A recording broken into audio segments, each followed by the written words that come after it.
안녕하십니까, 이용재입니다. 5장부터 이번 기말고사 여러분이 준비하는 좀 도움이 될 수 있도록 제가 뭐 너무 자세하게 설명은 안 하고 여러분한테 도움이 될 수 있을 정도로 이렇게 알려드리도록 할 테니까 잘 들으시고 또 반복해서 들으시고 해서 좋은 성적이 있기를 기대합니다. 여기 이제 5장에서는 발달의 그 기본 개념에 대해서 말씀드릴게요. 이 기본 개념을 좀 알아들으셔야 돼. 결정적, 크리티컬이 결정적이라는 뜻이죠. 결정적 시기에 대해서 말씀드릴게요. 여기 보게 되면 로렌츠라고 하시는 분이 자기가 태어나서 거인가 오리인가 있잖아요. 12시간에서 18시간 사이에 그 사이에 딱 봤단 말이야. 병아리가 깨고 나서 한 12시간, 18시간 그 사이에 딱 보게 되면 얘들이 깨어나자마자 눈으로 처음 보는 게 이 로렌츠라고 하는 할아버지잖아. 그러니까 이 할아버지를 갖다가 엄마로 생각하는 거야. 그래서 나중에 엄마를 졸졸 쫓아다니는 거야. 그러니까 18시간 그 이후는 안 돼. 그죠? 12시간 그 이전에는 안 되니까 12시간에서 18시간 그 시간이 아주 결정적으로 중요한 시기라는 것이죠. 그 생애 발달 과정 중에서 어떤 시점에 어떤 그 행동을 할 때 그 아주 중요한 시기가 있다. 이게 결정적 시기예요.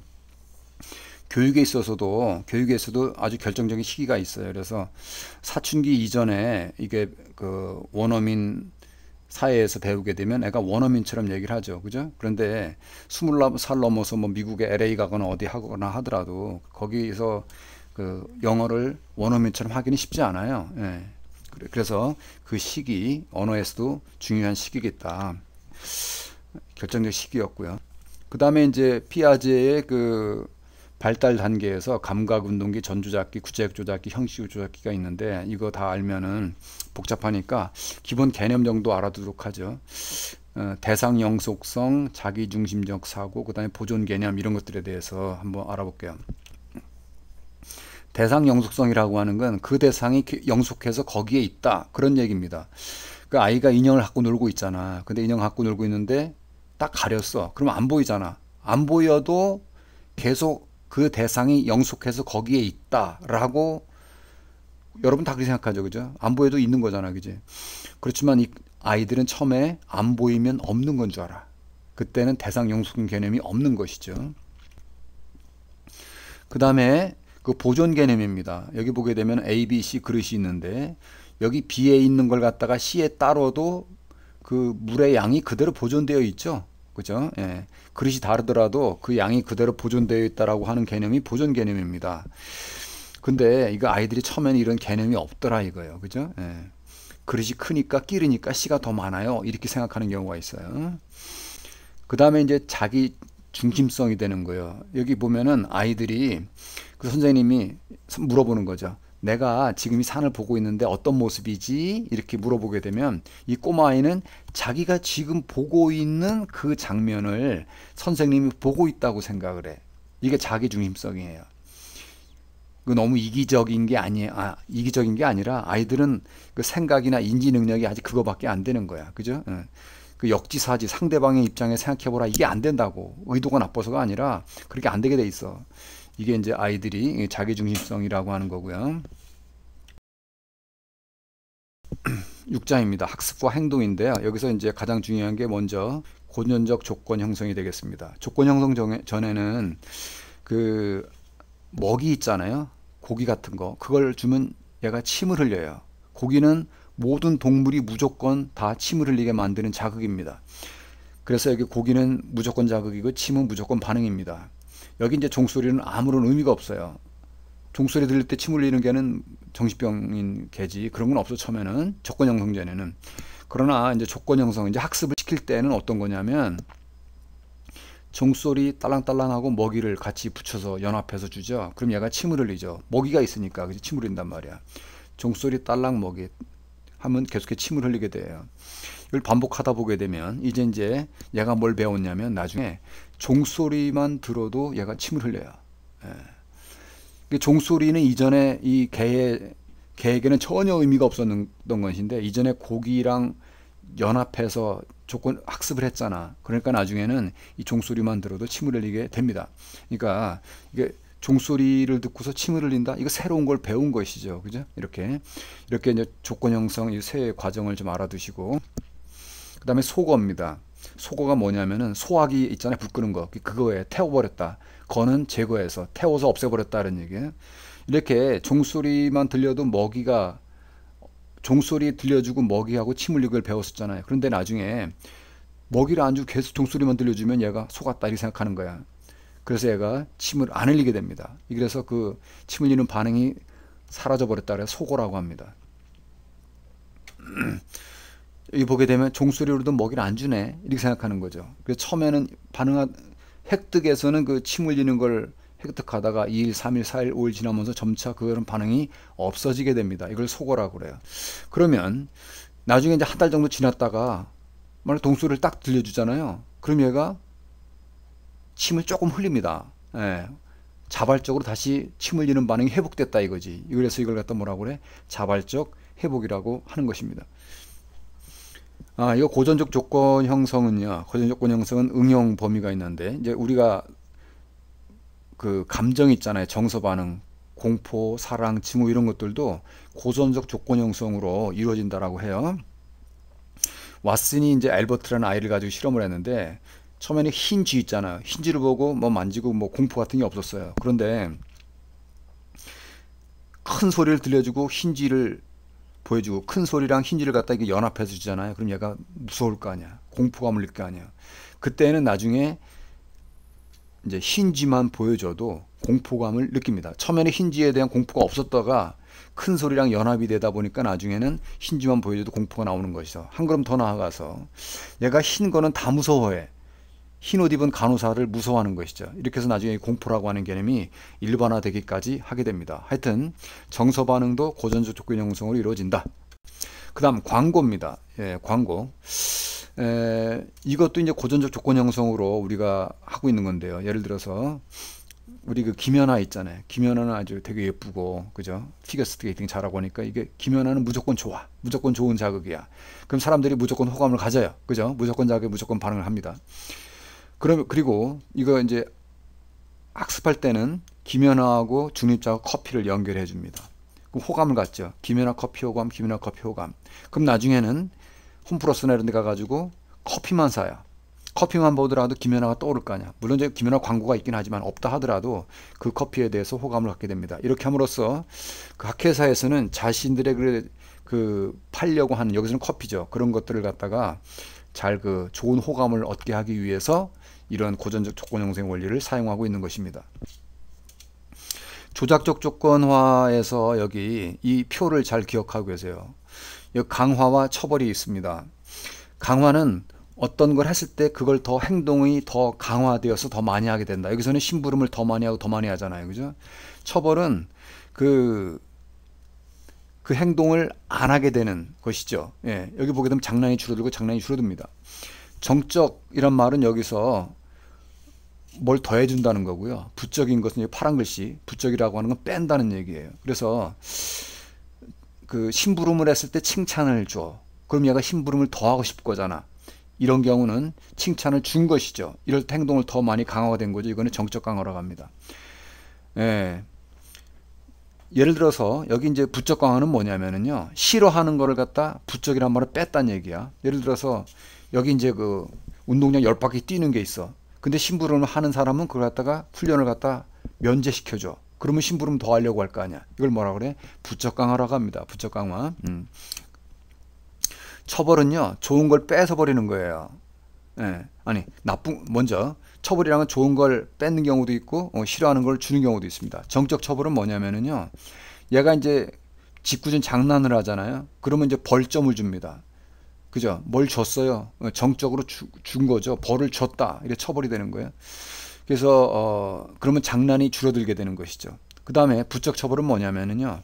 좋아하는 걸 갖다가 뺏는 거야. 게임을 하거나 테레비 보는 거 있잖아. 그거 좋잖아. 그지? 예. 장난을 하게 되면 게임 못해.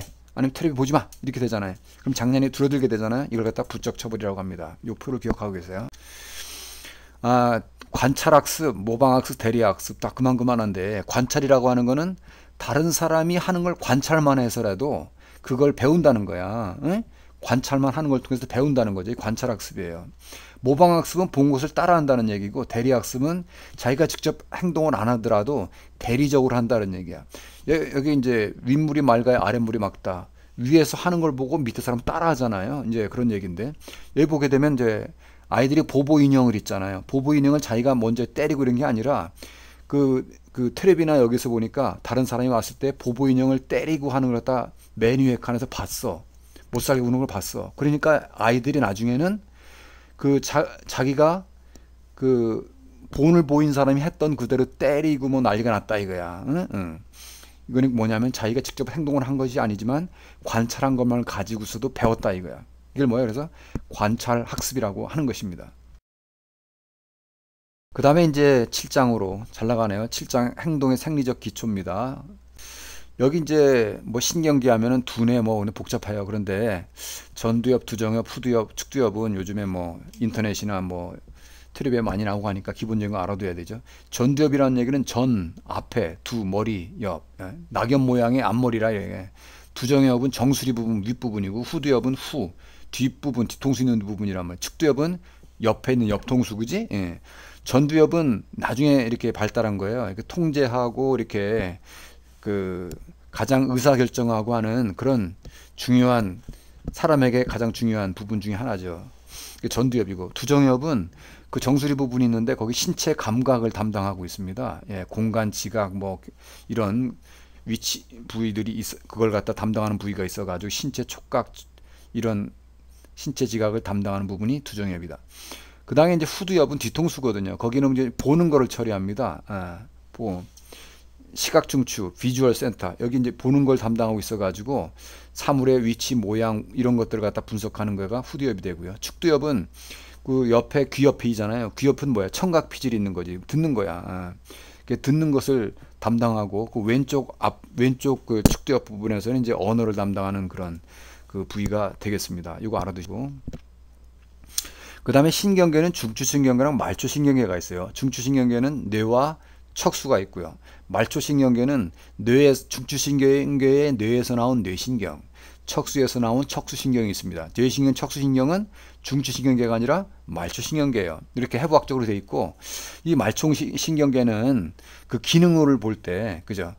생겨먹은 모양은 해부학적인 거고, 그 생겨먹은 게 어떻더라도 기능을 뭐 하느냐가 이제 그 운동 같은 걸 담당하는 게 최성이고요.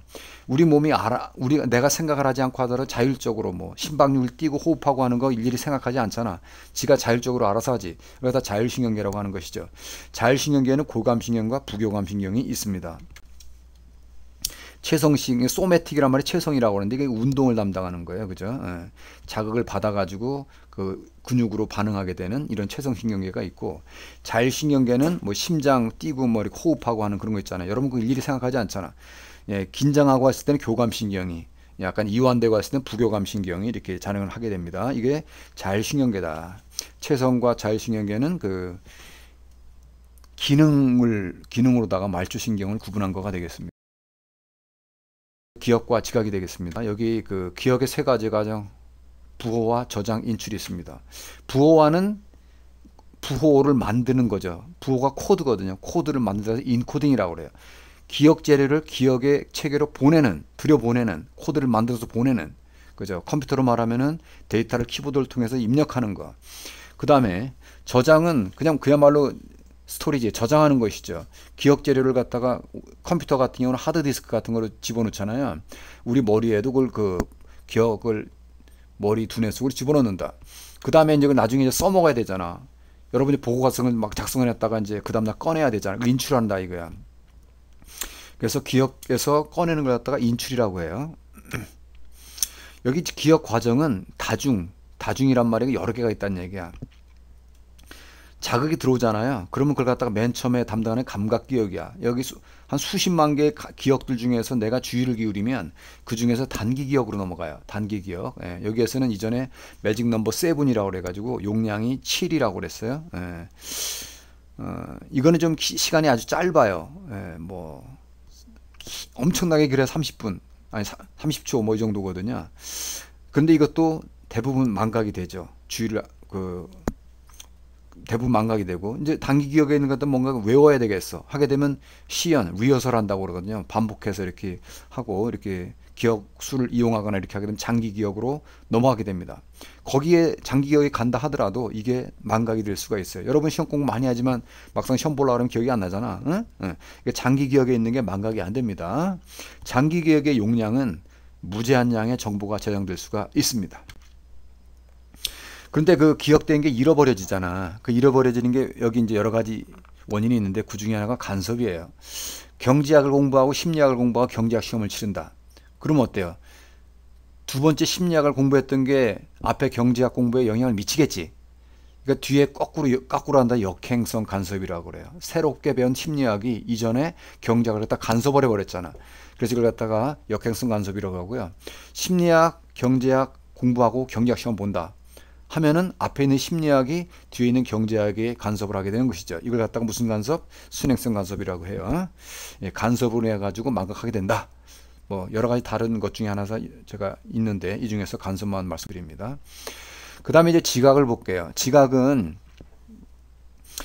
사람들은 외부에 있는 자극을 갖다가 의미 있게 구분을 하려고 그래요. 예, 이거 조직을 해서 보려고 한다 이거죠. 여기 전경배경, 폐쇄원리, 단순성, 유사성, 근접성, 연속성이 있거든요.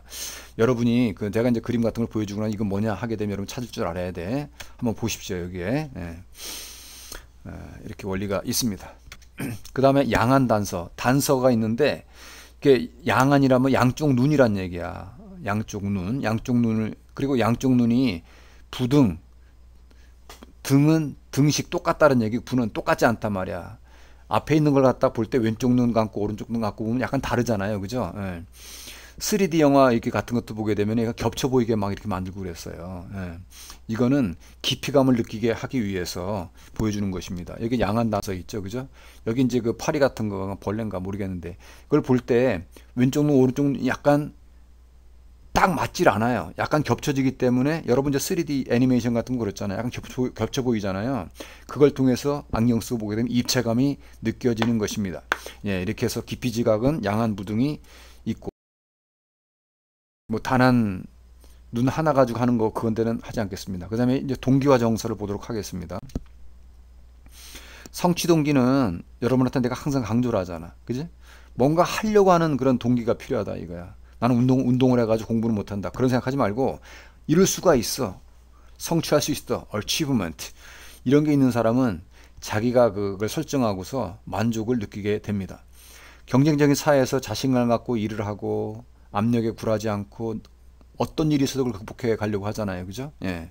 세상에 성공한 사람, 성취 동기가 없이 된 사람 아무도 없습니다.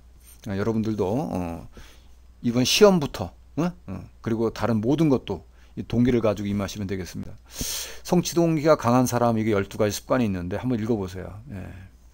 하여튼 이거를 갖다가 잘 읽어보고 이런 것도 내가 시험을 낼 수 있다는 거지. 어떻게 낼지는 한번 생각해 보시고 예. 그 다음에 이제 그 동기의 여러 가지 각성, arousal이 각성인데요. 여기서 이제 그 각성 수준하고 성취에 대해서 한번 보도록 할게요. 여기 보게 되면은 각성 상태가 적정할 때 너무 낮아도 안 되고 너무 높아도 안 되고 적정할 때 최고의 행동 효율성과 수행이 나타나게 된다. 여러분 이제 그 각성이 낮은 경우 여러분이 축구를 할 때 초딩들하고 하게 되면은 각성이 낮은 거야. 그럼 여러분의 실력 발휘가 안 되잖아. 그지? 그렇다고 여러분 박지성이나 뭐 송중국이나 이런 친구들이랑 하게 되면 손흥민이나 하면 되겠어? 그러면 각성이 너무 긴장돼 가지고 못할 거 아니야. 그죠?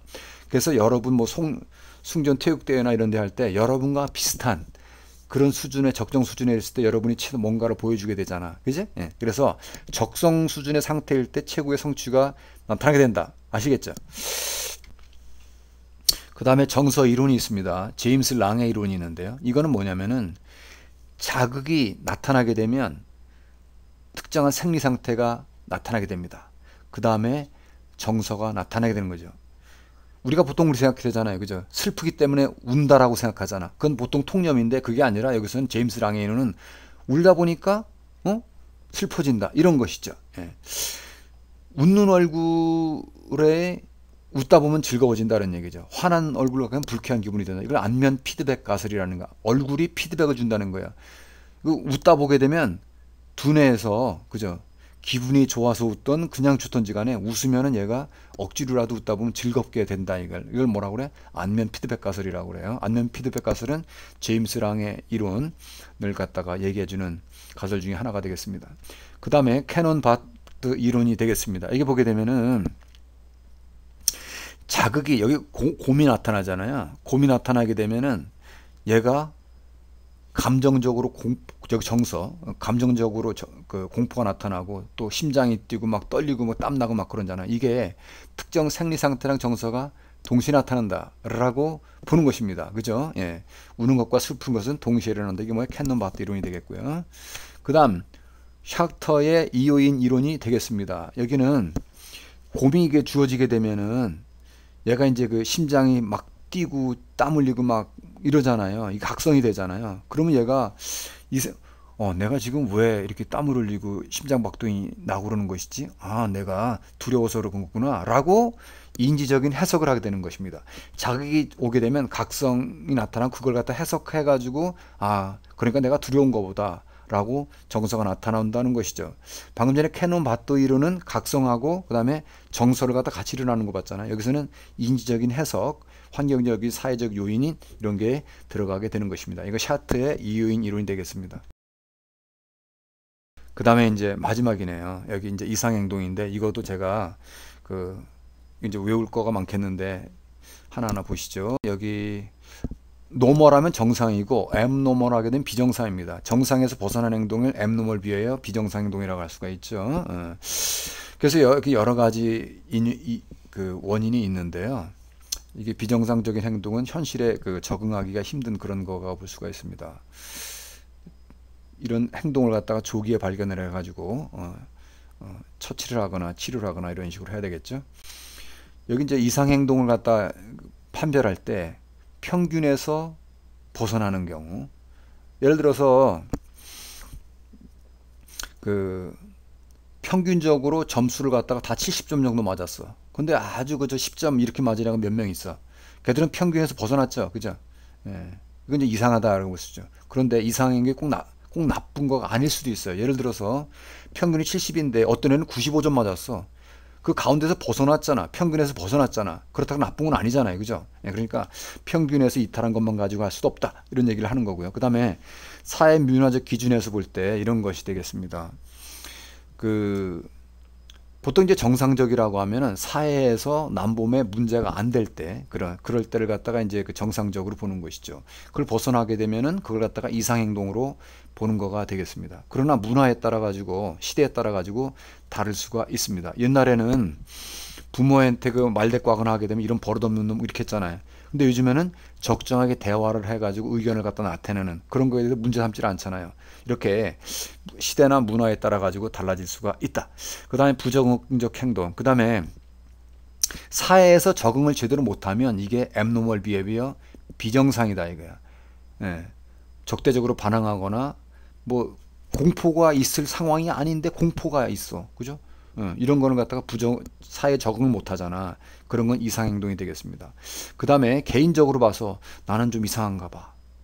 내가 정신이 좀 이상 있는 거 아니야?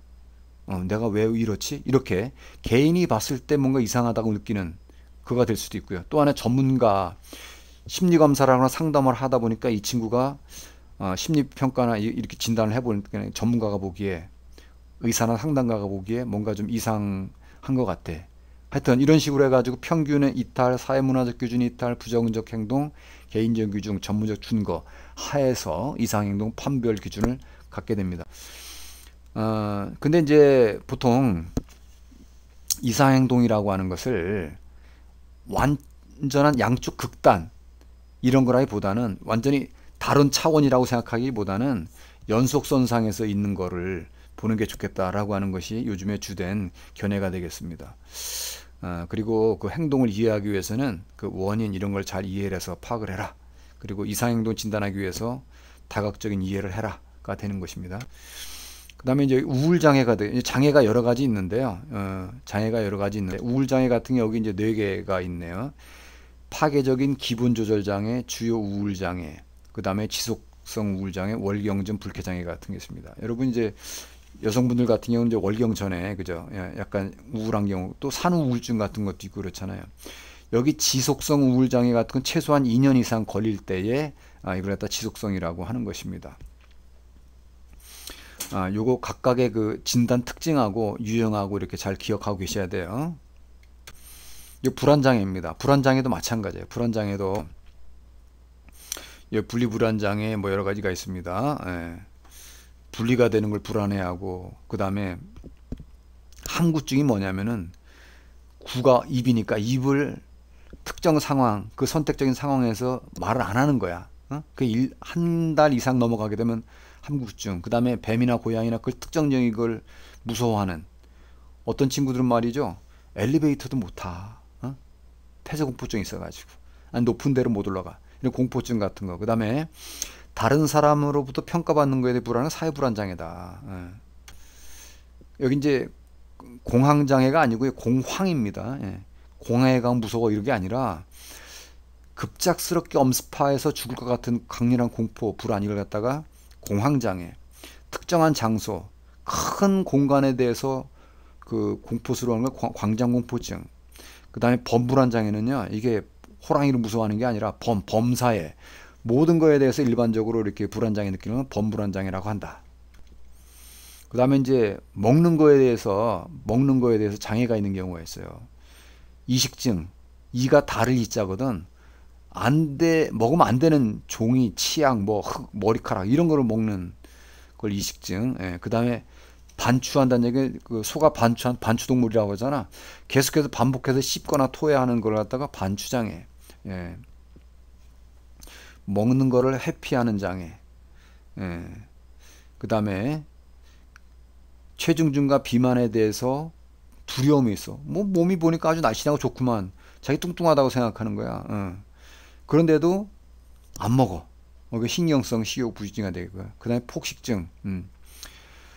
엄청나게 폭식을 하는 거야. 폭식하고 나서 그렇다고 먹으면 다 살로 가니까 그걸 빼기 위해서 그냥 그 이뇨제나 토하거나 뭐 이런 식으로 하는 경우가 된다.